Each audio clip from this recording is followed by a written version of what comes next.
Hi, guys. I know you're starting to think about writing gifted referrals.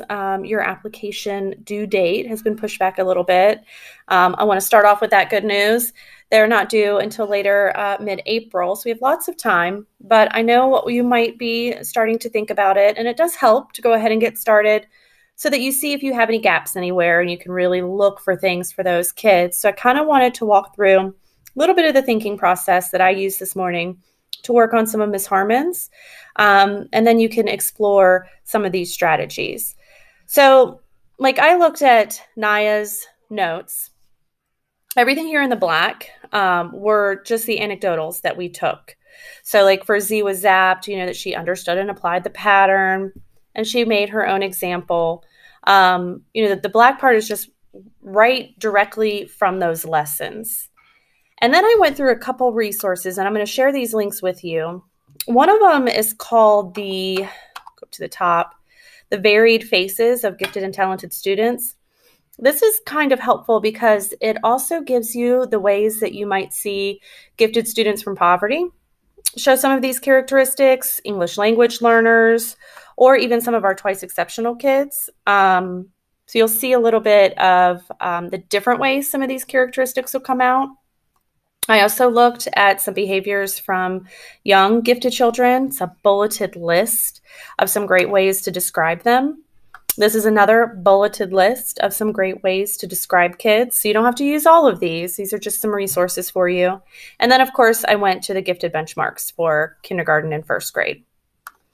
So, for example, I'll just pull one thing that we did right here with Naya. Remember when we read all of the other reindeer and Olive thought they were talking about her because they said the words all of. So I could write that, but then somebody on the committee might not quite know how or why that's gifted. So I want to be explicit. I want to really explain that. So I went to the gifted benchmarks, and right in our gifted benchmarks, it says that gifted students make connections and explain ideas, which is basically what she did there. I went to another resource and found where it said that gifted students see logic and common sense, which is pretty much what she did. And another one said that it shows her that they have a subtle sense of humor. And this is one of those ways that she did that. So then I take all three of these and I think about how I'm going to word that. So let me go over to Naya's application. And I've broken this down into the parts that you're going to see on the actual application when you go to put your notes in. And I think I put that at the end for her. Okay, so it's right here.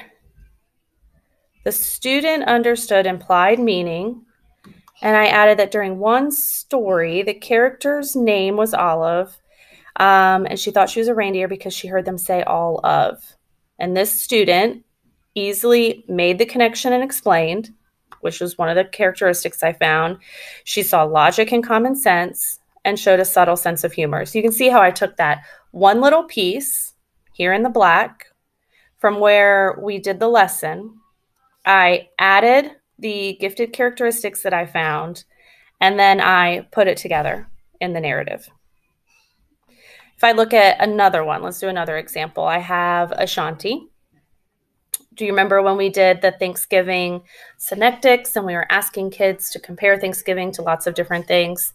Well, this sweet girl came up with multiple ideas. She just was rolling them out one after the other.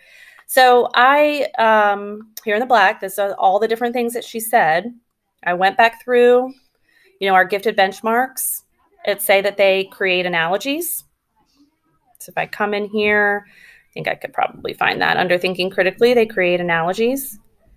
I also added that she sees relationships and easily creates analogies, and the highly motivated when given an opportunity to think critically. So then I can take this and I can put it together into the narrative. So this is under the cognitive learning. I might say something like, this student is highly motivated when given opportunities to think critically. She naturally sees relationships, easily creates analogies, and explains her own analogies.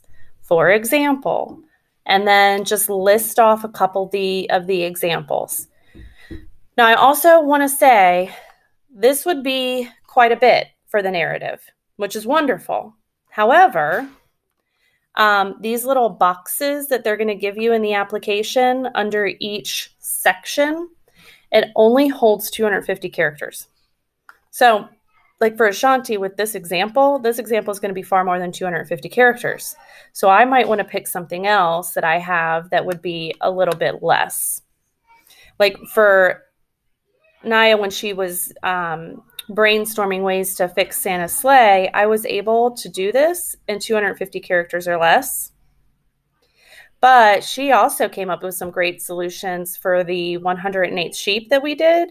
This would have been more than 250. So I saved this because you have a big giant box at the end, and we can put that at the end. If you want to check, I don't know if you know this, but in Google Docs, if you highlight the section and go to Tools and Word Count, it'll tell you how many characters that you have. So while you have that box at the end, don't take notes away in order to fit it into that little thing. Just save it for the end. Again, just reading through these here and there, pulling out pieces. If you have a note that you're not sure about, I can definitely help you find some ways to describe it. And your anecdotal notes should now be in a format that is directly in alignment with the application indicators. So these are those different sections, and your notes should be organized underneath it. If I don't have notes for these areas, I might need to click on this little blue link, go in here, kind of really look at these characteristics and see if I can think of some ways to describe this student that didn't come from a gifted lesson, which is okay too. Finally, I just wanted to remind us, the things that we're not going to put in a gifted narrative. We're not going to submit without proofreading, which I can help you be your proofreader. We're going to provide examples, but we don't want to provide examples that would be confusing to someone that's not a first grade teacher. On this committee, you have high school, central office, administrators, different levels. So we want to make sure they know what we're talking about. You don't need to put the student's DRA. You don't need to put anything about their scores or their DSA or their benchmarks or homework or anything like that. One, that's already in the application. The committee has access to that data and they use it. And two, it's not gifted characteristics. So we're going to really kind of stick with some of those characteristics to describe our students. And you don't need to repeat what's listed in the little checklist.